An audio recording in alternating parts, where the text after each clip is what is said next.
지금으로부터 한 20여 년 전에 SBS 수목 드라마 중에서 어떤 드라마에서 진수환이라고 하는 드라마 작가가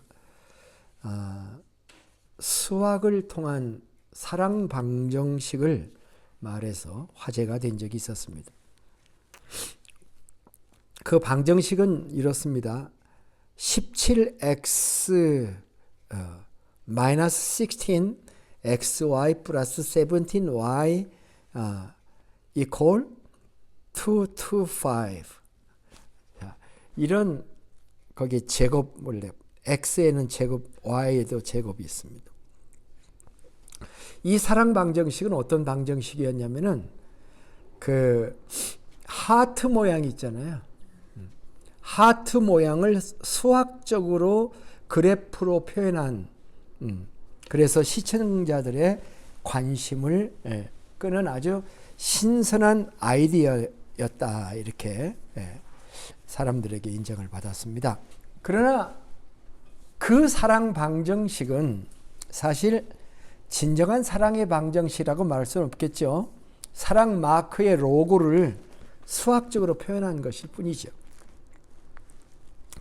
오히려 오늘의 말씀이 우리에게 사랑 방정식을 보여주는 말씀이 아닐까, 이렇게 생각합니다.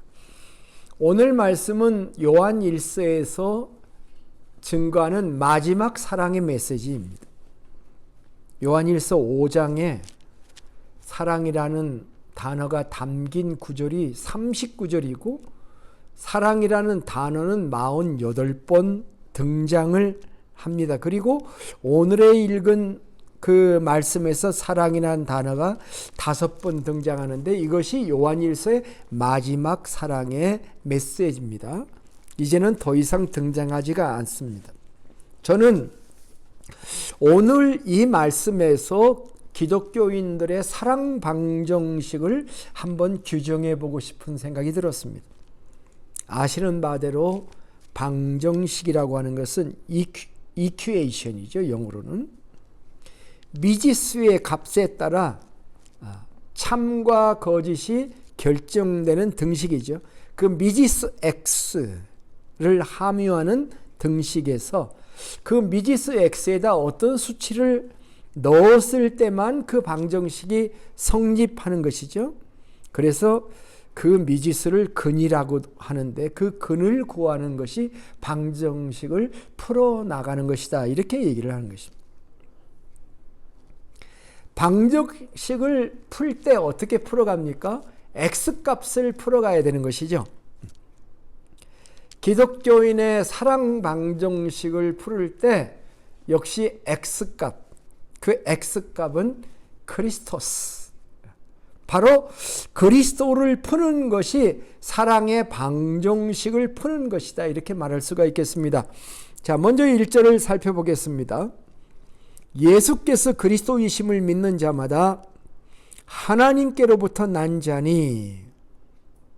자, 1절에 구절을 A와 B로 나눠서 그 전반부 A를 지금 제가 읽었습니다. 이 말씀에 생각할 포인트가 있습니다. 믿는 것과 난 것에 대한 순서에 관한 생각을 한번 해보십시다. 믿는 자마다 믿는 것, 난 것, 이것의 그 순서에 관한 것을 한번 생각해 보자는 거예요. 믿음이 먼저입니까? 아니면 하나님께서 낳아주시는 낳는 중생이 먼저입니까? 믿어야 구원받으니까 믿음이 먼저인가요?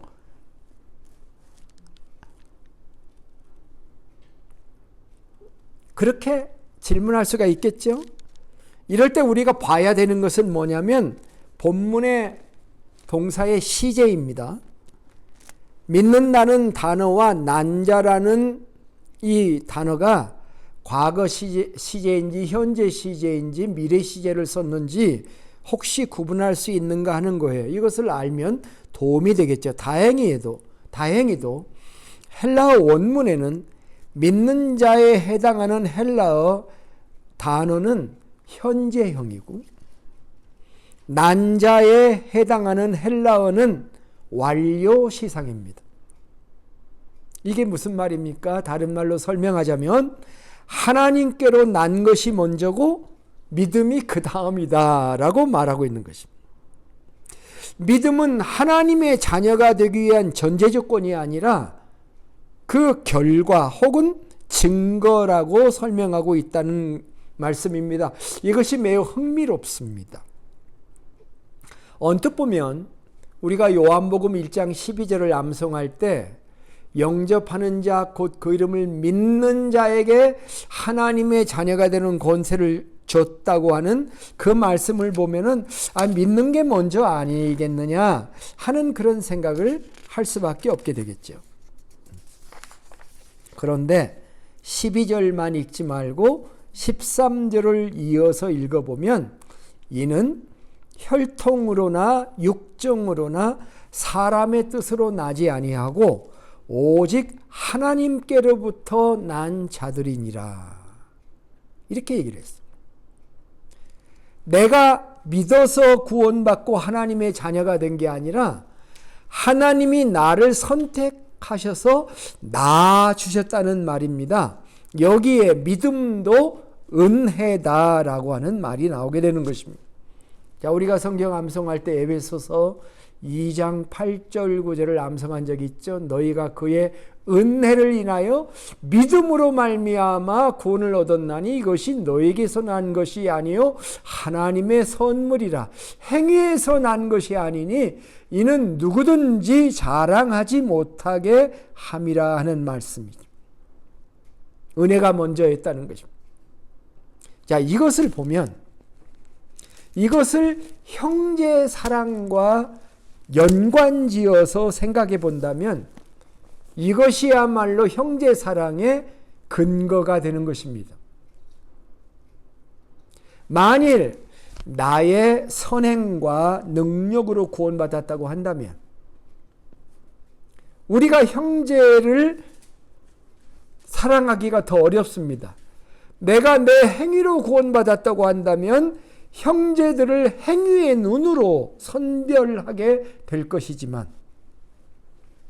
나 또한 하나님의 은혜로 구원받은 자라고 한다면 우리가 나 자신뿐만 아니라 형제들 모두를 은혜의 관점 안에 두기 때문에 형제 사랑하는 문제가 훨씬 쉬워지게 될 것이기 때문인 것입니다. 자, 오늘 말씀은 좀 생각할 것이 많습니다. 1절 B를 보면 또한 낳으신 이를 사랑하는 자마다 그에게서 난 자를 사랑하느니라 하는 말씀이 나옵니다. 낳으신 이는 분명히 하나님이겠죠. 근데 난 자는 누구인가 하는 질문이 있습니다. 원어의 동사가 단수이기 때문에 어떤 사람들은 그 난 자가 예수님 아니냐라고 해석을 하는 분들이 있습니다만은 오늘 본문의 전후를 맥락을 살펴보면 사도 요한이 지금까지 형제사랑 얘기를 계속 해오고 있다고 하는 것을 보면은 이것은 하나님의 자녀를 말하는 것이 분명합니다. 2절에도 하나님의 자녀라는 말이 또 등장하고 있지 않습니까? 여기서 우리는 사랑 방정식의 하나의 원리를 산출할 수가 있습니다. 한번 따라서 해볼까요? 나의 X값과 다른 그리스도인의 X값이 하나님 앞에 동일하다.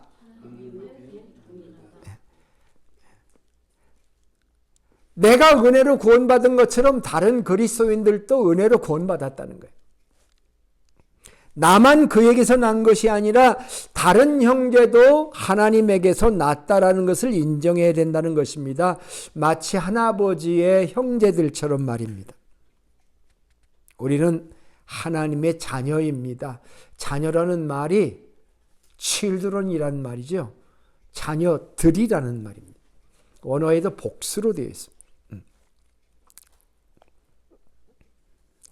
형제와의 관계에 이기적인 마음이 들어갈 자리는 없다는 것입니다. 하나님은 나만 사랑해 주셔야 하는 것이 아닙니다. 우리가 창세기 4장에서 배워야 됩니다. 뭡니까? 가인과 아벨의 사건에서 배워야 합니다. 그는 동생의 예배가 하나님께 상달되고 자신의 예배는 하나님께 거절되는 상황에서 자신의 문제가 무엇인지, 하나님이 내게 무엇을 원하시는지를 바로 살피면서 회개하고 하나님의 경고를 중히 여기고 순종했었어야만 했습니다. 그러나 그는 삐뚤어진 시기심과 이기심으로 다툼과 허영으로 그의 동생을 죽이고 말았던 것입니다. 우리 모든 그리스도인들은 형제들에 대해서 겸손해야 됩니다. 나를 다른 사람보다 높여서는 안 됩니다. 예수님에게서 겸손을 배워야 합니다.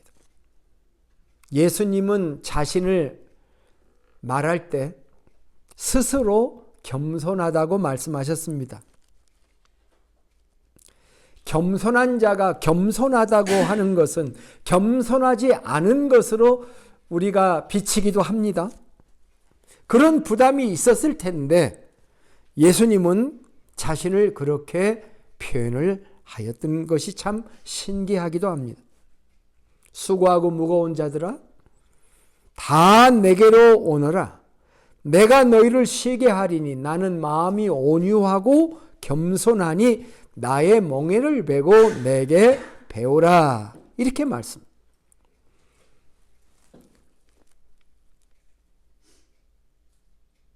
목사님을 만나면 참 마음이 편하고 쉬어져요.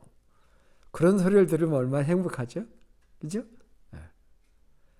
겸손한 사람만 다른 사람을 쉬게 할 수가 있어요. 똑똑한 사람들이 다른 사람을 굉장히 피곤하게 할 케이스가 있습니다. 예수님은 나는 온유하고 겸손하니까 쉬어라. 근데 쉰다는 게 논다는 뜻은 아니에요. 배우라. 그렇게. 나의 멍에를 배우라. 나도 멍에가 있다.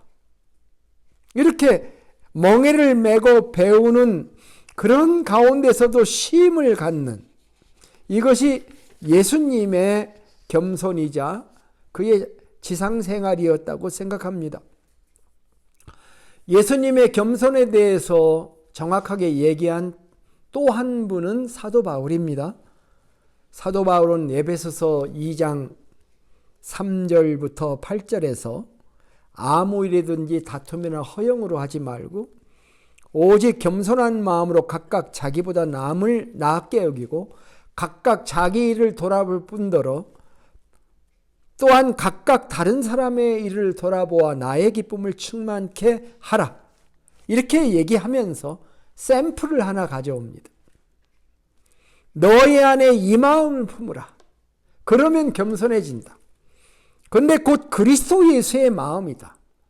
그는 어느 정도로 겸손했냐면 하나님의 본체셨지만 하나님과 동등됨을 취할 것으로 여기지 않고 자기를 비어 종의 형체를 가지사 사람들과 같이 되셨고 사람의 모양으로 나타나셨을 뿐만 아니라 죽기까지 자기를 낮추시고 죽기까지 복종하셨는데 곧 십자가에 죽으심이라. 아, 예수님이 겸손하셨구나. 예수님이 하나님이셨음에도 불구하고 인간이 되시고 십자가에 죽으신 것은 자기보다 남을 낮게 여기는 겸손이었고 자기 일뿐 아니라 다른 사람의 일을 돌보신 것이다 라고 지금 얘기하고 있는 것입니다. 우리 안에 이런 겸손이 없는 것이 때로 모든 문제의 근원이 될 수가 있습니다. 때로 우리는 내가 배우자보다 낫다는 생각을 가지고 삽니다. 그렇게 된 결과는 감사가 사라지게 됩니다. 관계를 병들게 할 수가 있는 것입니다.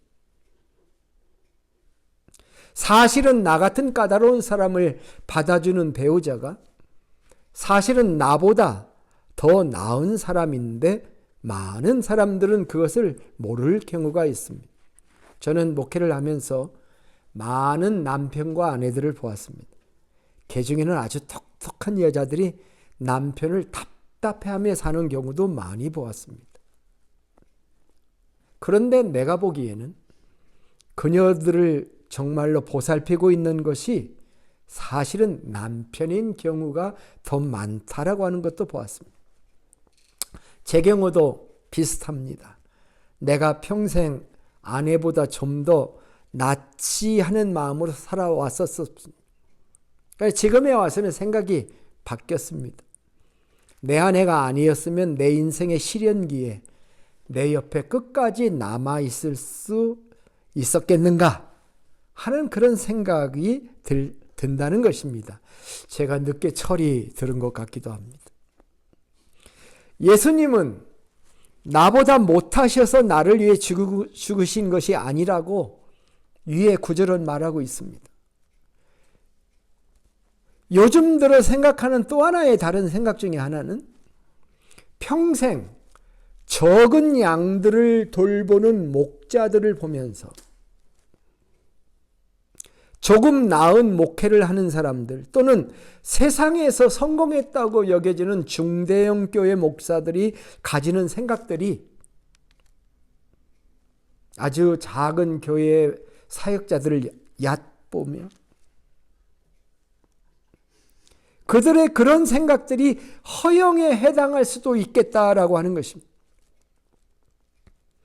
정말 평생 어려운 교회를 전전하며 목회하는 목사님들의 목회가 그들의 평가를 받을 것이 아니라 정말 엄청난 겸손의 행진이요, 성육신이요, 십자가의 길이 될 수도 있다는 사실을 우리는 너무 과소평가해왔다는 생각을 하게 됩니다. 그들 앞에 고개를 숙이고 무릎을 꿇을 줄 알아야 한다는 생각이 점점 더 들게 됩니다.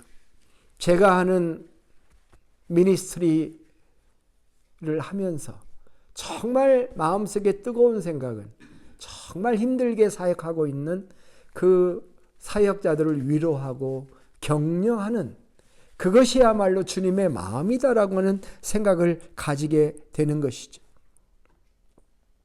나와 상관이 없는 유명한 목사들이 전하는 메시지에는 혹하고 그들을 찬사하지만 지금 내가 살고 있는 현실에서 정말 어려운 환경에서 고뇌하며 갈등하면서도 양들을 먹이기 위해 꿀을 준비하는 목사님들을 존귀히 여기는 마음, 이 마음이 있어야 된다는 사실을 모든 교우들에게 말씀드리고 싶은 것입니다. 다시 오늘 말씀의 사랑 방정식으로 돌아가서 나의 X값과 다른 그리스도인들의 X값이 하나님 앞에 동일하다는 것. 그리하여 우리는 서로 사랑하지 않을 수 없다는 것. 이것은 우리의 형제들에 대한 우리의 판단에 대하여 심각하게 재고해 보아야 한다는 사실을 우리들에게 상기시키고 있는 것입니다. 하나님 우리를 구원해서 형제들이 있는 교회로 부르셨습니다. 그리고 그 교회 안에서 서로 사랑하며 부딪히며 때로 부딪히지만 그러면서 매끄러워지며, 제가 수석을 좋아하는데 아주 단단하고 매끄러운 돌은 다 물가에 있는 돌들입니다. 물이 없는 산에 있는 돌들은 거칠고 그리고 모가 납니다. 하나님은 우리를 교회 안에 불러주셔서 다 그렇게 다듬기 위해서 나와 똑같은 X값의 사람들을 그곳에 모아주신 것이죠.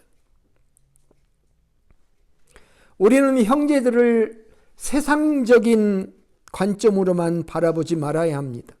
그가 가진 외모나 그의 학력이나 그의 경력이나 재산이나 그가 미치는 영향력이나 사회적 성취만으로 형제들을 봐서는 안 됩니다. 그가 얼마나 하나님을 사랑하는 사람인가, 하나님과의 관계를 소중히 여기는 사람인지, 얼마나 하나님의 말씀을 경청하고 들으려고 하고 순종하며 살아가려고 노력하는 사람인가, 정말 하나님의 나라를 바라다보고 기다리는 사람인가. 반대로 다른 영혼들을 향해서 하나님의 관점에서 형제를 바라다보는, 하나님이 얼마나 다른 형제의 영혼도 사랑하시고 하나님이 어떻게 그 영혼을 위해 십자가에서 죽으셨는지, 그들도 얼마나 하나님이 하시는 사랑의 대상이 되는 것인지를 생각해 봐야 한다는 것입니다. 인생은 짧고 세상은 헛된 일들이 많습니다. 우리는 그 가운데서 영혼을 사모하는 하나님의 사모하는 형제 자매들입니다. 예배를 소중히 여기고 영적인 것을 귀한 줄 알고 하나님의 마음으로 자신과 형제를 함께 바라다보는 그런 하나님의 사랑을 우리가 나누기를 원합니다. 2절을 보겠습니다. 우리가 하나님을 사랑하고 그의 계명을 지킬 때에 이로써 우리가 하나님의 자녀를 사랑하는 줄을 아느니라. 자, 오늘 말씀은 약간 선호에 관한 말씀이 계속 나오고 있습니다. 이것도 약간 신경 쓰이는 말입니다. 그러니까 하나님을 사랑하고 그의 계명을 지키는 것이 얘기가 나와 있고, 이로써 우리가 하나님 자녀를 사랑한 줄을 아느니라. 하나님 사랑이 먼저인 것 같고 하나님 자녀 사랑하는 것이 뒤에 나오는 말씀인 것 같습니다. 5장이 아닌 4장의 마지막 두 구절을 보면 선후가 또 반대로 되어 있습니다. 누구든지 하나님을 사랑하노라 하고 그 형제를 미워하면 이는 거짓말하는 자니, 보는 바 그 형제를 사랑하지 아니하는 자는 보지 못하는 바 하나님을 사랑할 수 없느니라. 우리가 이 계명을 주께 받았나니 하나님을 사랑하는 자는 또한 그 형제를 사랑할지니라. 이런 사도 요한의 어법은 하나님의 사랑과 형제 사랑이 때려야 뗄 수가 없이 연계되어 있다는 말을 하고 있는 것입니다. 불가분리의 관계다, 그렇게 표현을 하죠. 그리스도인은 하나님에 대한 사랑 안에서 형제를 사랑하며 형제 안에서 하나님을 사랑해야 된다는 것입니다. 여기에 절묘한 교훈이 있는 것입니다. 만일 사도가 하나님을 사랑하는 것을 형제 사랑하는 것으로 말하지 않았다면 우리는 우리 스스로 멋대로 하나님을 사랑하는 것을 우리식으로 생각하지 않았겠습니까? 형제에 대해서는 어떤 생각, 어떤 마음으로 대하든지 상관없고 우리는 하나님만 사랑하면 된다, 이렇게 여기지 않았겠습니까? 그 결과로 형제를 미워하고 무시하고 업신여기는 모습을 잔뜩 가지고 있으면서도 교회와 연관된 자기의 행위를 내세우며 나는 하나님을 사랑한다 하고 큰소리치지 않겠습니까? 사실 많은 사람들이 이 문제에 빠져 있습니다. 형제에 대해서 관계가 좋지 않은데 자기는 하나님을 열렬히 사랑하고 있다고 그렇게 주장하는 사람들이 얼마든지 등장할 수 있게 되는 것입니다. 하나님께만 잘하면 된다. 형제를 사랑하는 것과 하나님의 사랑하는 것은 별개의 문제다, 이렇게 생각할 수가 있을 거 아닙니까? 근데 이 말씀이 있으니 이 둘은 분리할 수 없다. 그런데 또 다른 사랑에 대한 오해가 있습니다. 뭐가 있냐면 형제에게만 잘하면 그게 하나님을 사랑하는 방법이다, 이렇게 생각하는 경향도 있는 것입니다. 그래서 사도가 다시 우리가 하나님을 사랑하고 그의 계명을 지킬 때에 이로써 우리가 하나님의 자녀를 사랑하는 줄을 아느니라는 말을 하는 것입니다. 뗄 수가 없다는 것입니다. 혹시 여러분 중국집에 가서 짬짜면을 시킬 수 있다는 거 아십니까? 짬짜면이 뭐죠? 그릇이 있는데 그릇이 반절로 나눠져 있어요. 한쪽은 짜장면, 한쪽은 짬뽕, 그래서 짬짜면 이렇게 부르는 것입니다. 그런데 지난 주간에 제가 베가스에서 한국 식당에 가서 뭘 먹은지 아십니까? 물비냉면이라는 걸 먹었습니다. 물비냉면. 여러분 아십니까? 반절은 물냉면이고 반절은 비빔냉면입니다. 물비냉면이야. 짬짜면이랑 물비냉면이랑 같아. 그런데 나눠져 있어요. 그래서 물냉면 먹었다, 비빔냉면 먹었다 이렇게 할 수 있는 이런 게 있구나. 근데 약간 비쌉니다. 하나 시키는 것보다. 하나님 사랑과 이웃 사랑이 짬짜면이고 물비냉면입니다. 하나도 버려서는 안 됩니다. 나는 사람 사랑은 상관없어. 나는 하나님만 사랑해. 그거 안 된다. 나는 하나님 사랑은 사람을 통해서 그냥 하는 거야. 아닙니다. 하나님도 사랑해야 됩니다. 하나님을 사랑하는 사람은 하나님으로 하나님에게서 난 다른 자녀도 사랑해야 된다. 바로 이 말씀이죠. 이게 새로운 공식입니다. 따라서 해볼까요? 하나님을 사랑하는 사람은 하나님의 자녀도 사랑한다. 이것이 사랑 방정식이 아닌가 생각합니다. 문제는 이 방정식을 풀기가 쉽지 않다라고 하는 것입니다. 아까도 제가 얘기했죠. 방정식을 풀 때 X값을 찾아가는 것이 방정식을 풀어가는 것처럼 이 하나님의 사랑의 방정식을 풀어갈 때도 X값을 풀어야 되는데 그 X가 바로 그리스도다라고 하는 것입니다. 영어의 X는, 대문자 X는 같이 X로 발음되지만 헬라어에서 영어의 X자는 크자 발음이 납니다. 그래서 크예요. 그건 X가 아니라 K와 같은 발음이 나는 거예요. 그래서 우리 성탄절에 엑스마스라고 이렇게 써놓고 읽을 때 엑스마스라고 읽으면 그 무식한 사람이잖아요. 엑스마스라고 읽고 크리스마스라고 읽습니다. 왜냐하면 그 X는 영어가 아니에요. 그건 헬라어의 크입니다. 크리스토스의 그 X가 바로 그거죠. 헬라어의 22번째 알파벳이 바로 크입니다. 예수님은 저는 이 X값을 풀면서 이런 생각을 해 보았습니다. 하나님은 그리스도를 통해서 우리를 사랑하시고 우리는 형제를 통해서 하나님을 사랑한다. 그리스도가 그 속에 들어있어야 됩니다. 그리스도의 사랑이 우리 가슴에 없다면 우리는 이 형제 사랑의 X값을 절대로 풀어나갈 수가 없는 것입니다. 그리스도가 하나님의 사랑의 X값이라면 형제는 우리가 하나님을 사랑하는 과정의 X값이 형제라고 하는 그 말을 하고 싶은 것입니다. 이것은 그리스도가 계시기 때문에 무겁지 않은 것입니다.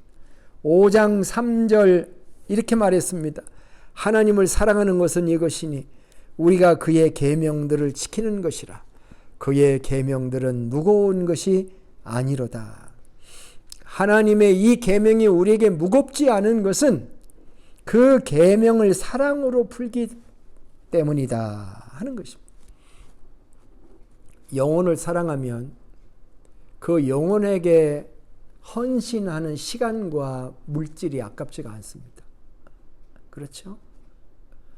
하나님의 사랑이 내 마음속에 있고 그것이 그리스도의 사랑으로 내게 들어와서 내가 그리스도와 하나님을 사랑하는 것처럼 내 안에 계신 그리스도로 말미암아 형제를 사랑한다고 한다면 우리는 그 사랑을 무겁지 않게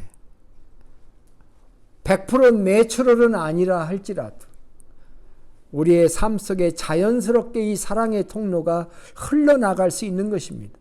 우리의 어머니들이 한평생 자녀를 위해서 그렇게 고생 가운데 키워낸 것은 의무감 때문이 아니라 사랑 때문이었던 것처럼 우리가 형제를 사랑할 수 있는 것도 하나님이 예수 그리스도를 통해서 우리를 사랑해 주셨기 때문인 것이고, 그 사랑이 우리 안에서 이제 역사하고 힘있게 나타날 때 우리는 형제도 사랑할 수 있는 것입니다.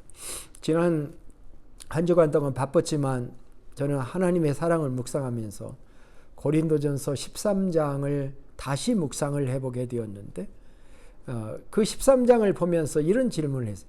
이건 누구 사랑을 얘기하는 거야? 이건 도대체 누구 사랑이라는 거야? 우리 보고 이런 사랑을 하라는 거야? 아니면 하나님이 이런 사랑을 하셨다는 거야? 이런 생각을 해보게 되었습니다. 그러면서 내린 결론은 고린도전서 13장의 사랑, 이거 이미 하나님께서 그리스도를 통해서 우리를 사랑하신 그 사랑을 지금 설명하고 있는 것이다.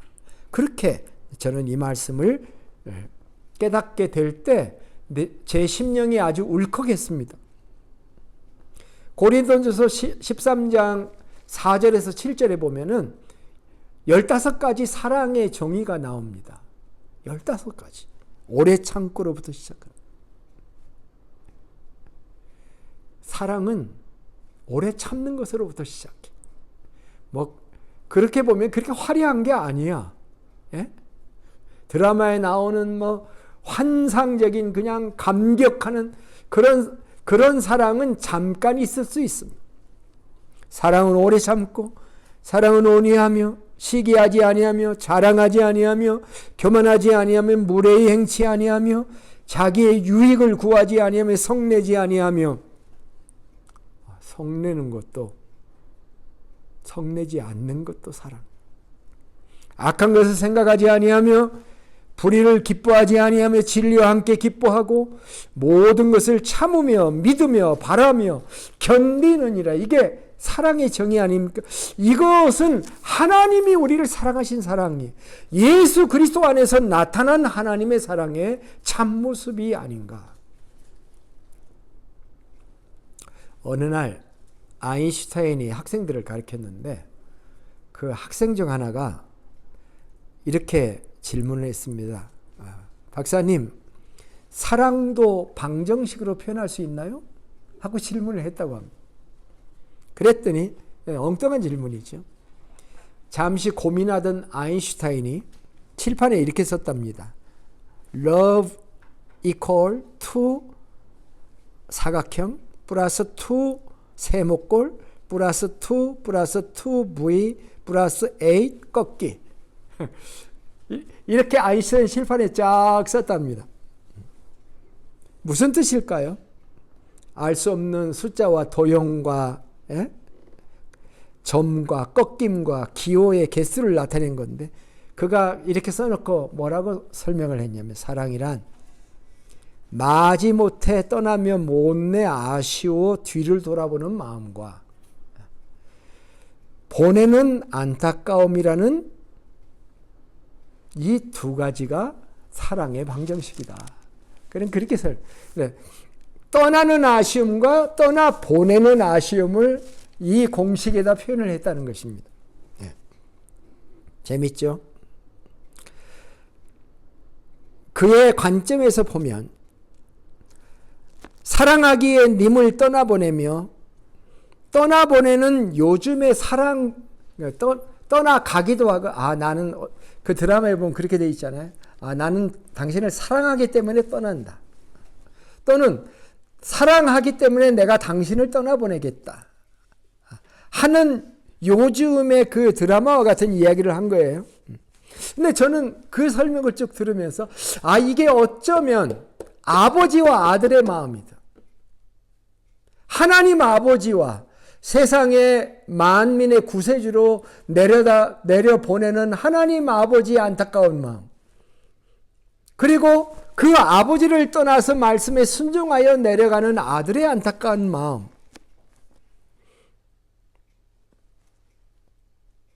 사랑에는 이런 아쉬움이 있어요. 늘 부족한 마음, 늘 안타까운 마음이 곁들이게 되는 것이 아닐까요? 주어도 다 준 것 같지 않은 마음, 받아도 다 받은 것을 모르는 마음이다, 이렇게 얘기를 하고 있는 것입니다. 사랑은 이렇게 안타까운 마음이 있어요. 그게 사랑의 과정이에요. 그러나 우리는 이 사랑을 계속해 가야 됩니다. 사랑을 통해서 상처도 받고, 사랑을 통해서 부족함도 경험하고, 뭔가 만족하지 못하는 사랑을 우리가 이 땅에서 이어져 가야 되는, 그러나 우리 안에 그리스도의 사랑이 있는 한 우리는 이 사랑을 해나갈 수 있다라고 하는 것입니다. 여러분, 날 달걀과 찐 달걀을 구분하는 방법에 대해서 들어본 적 있으십니까? 자, 달걀을 두 개를 가지고 왔습니다. 하나는 날달걀이고 하나는 찐 달걀이에요. 그 어떻게 구분합니까? 뭐 깨보면 알고. 그런데 그것의 구분법은 이겁니다. 돌려보는 거예요. 돌려보는데 돌렸다가 딱 세워요. 딱 세울 때 찐달걀은 세우면 딱 그냥 서 있는데, 날달걀은 돌리면 섰는데 안에서 흔들림이 있다는 거예요. 왜? 그 속에서 흔들린다는 거예요. 날달걀은. 그게 관성의 법칙이라고 합니다. 움직인다는 거예요. 날달걀의 노른자는 내부에서 운동하기 때문에 관성의 법칙을 따라서 더 움직인다는 것입니다. 사랑도 관성의 법칙을 따르는데 한 번 사랑하면 멈추기가 힘들다라고 하는 관성의 법칙이 그 속에 있다는 것입니다. 이것이 그리스도의 사랑입니다. 저는 그렇게 생각합니다. 우리 안엔 그리스도의 사랑이 있기 때문에 우리가 이 사랑을 멈출 수가 없고, 우리는 세상의 사랑과는 다른 참다운 사랑을 할 수 있는 하나님의 백성이 되어가고, 우리가 하는 사랑이 바로 이러한 사랑이 아닌가, 이렇게 생각하게 됩니다. 오늘의 말씀을 맺겠습니다. 하나님은 우리가 할 수 없는 것을 말씀하시겠습니까? 아닙니다. 불필요한 것을 말씀하시겠습니까? 우리를 죽이려고, 우리를 괴롭히려고 형제 사랑을 하라고 말씀하시겠습니까? 아닙니다. 우리가 기대하는 하나님의 나라는 어떤 나라입니까? 하나님의 나라에 가서 우리가 어떻게 살 것을 상상합니까? 서로 사랑하는 하나님의 나라를 상상하죠. 그러면 죽어서 이 땅에서는 형제 사랑에 관심도 없다가 하늘나라에 가서 우리가 다른 사람을 사랑하는 나라를 꿈꾸시겠습니까? 그런 사랑을 내가 받고 싶으시겠습니까? 하늘나라에 가서 여기서도 해야 됩니다. 이것이 우리가 꿈꾸는 하나님의 나라이기 때문인 것입니다. 하나님의 나라의 특성이 되는 사랑 방정식을 이해하고, 나의 X값과 형제의 X값이 같고, 나는 그리스도를 통해서, 그리스도라는 X값을 통해서 하나님의 사랑을 받고, 나는 형제라는 X값을 통해서 형제를 사랑하고 하나님을 사랑하는 이러한 성경의 사랑 방식을 우리가 받아들여서, 이것이 내 삶의 근원이 되고 내가 하나님을 사랑하고 형제를 함께 사랑하는 신앙생활을 해야 되겠구나, 이 원리를 받아들이며 주님 사랑하기 원합니다. 이 사랑을 더 느끼기 원합니다. 사랑의 진농자가 내 안에서 움직이기를 원합니다. 진정한 사랑을, 하나님이 하신 사랑, 그리스도가 하신 사랑, 사랑은 오래 참고 하는 바로 그 사랑, 하나님 끝까지 내 삶과 내 정력을 바쳐서 하나님을 사랑하고 형제를 사랑하겠습니다 하는 다짐이 있는 그런 귀한 시간 되시기를 주님의 이름으로 축복합니다. 기도하겠습니다. 하나님 아버지, 요한 1서를 통해 빛 대신 하나님도 배웠고 사랑의 하나님을 배웠습니다. 우리로 하여금 그리스도의 사랑으로 하나님의 사랑을 깨닫게 해주셔서 구원을 받은 것처럼 우리가 형제를 사랑함으로 하나님을 사랑함으로 많은 구원이 이 땅에 나타나고 하나님의 영광이 드러나는 하나님의 나라가 확장되는 놀라운 사건들을 우리에게 허락해 주시옵소서. 우리에게 사랑의 물결이 사랑의 전류가 흐르게 해 주시고 이것은 부담감이나 억지로 하지 아니하고 내가 절제할 수 없는 강같이 흐르는 사랑의 능력이 우리를 통해서 나타나도록 주님 축복하여 주시옵소서. 사랑의 충만함을 허락해 주시고 계명처럼 무거운 것이 아니라 참으로 우리의 자연스러운 발로처럼 참으로 가볍게 그리고 진하게 사랑하며 사는 저희들의 생애 되도록 그리고 주고 하나님의 나라에서 아버지와 형제들과 더불어 영생을 누리는 하나님의 백성이 되도록 축복하여 주시옵소서. 존귀하신 예수님의 이름으로 기도합니다. 아멘.